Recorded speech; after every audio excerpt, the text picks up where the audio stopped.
Pumunta ako dito kasi, well, 35 years old na ako, not getting any younger. Kaya nag-decide akong mag-avail ng NCTF Skin Booster. It's a collagen booster. I have rough skin, age spot, so I need this treatment to have a smoother, softer skin and to preserve my youth.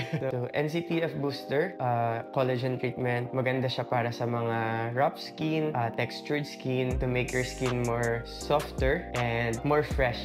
So, kahit pagod ka, hindi ka makampagod, fresh ka pa rin tingnan. So, pagpunta ka dito, medyo kabado ako kasi hindi ko alam kung paano sila mag-handle ng client. Pero, so, pagpasok mo pa lang ng clinic, you will feel it's very cozy and they have a very welcoming staff. So, from the reception until the operating room, they will take care of you. Very relaxing, smell fresh, amoy malinis. So, you will feel that you're in very good hands and I can recommend this skin clinic about skin. I-recommend ko siya sa lahat ng friends ko because you will, alam mo na nasa mabuti kang kamay.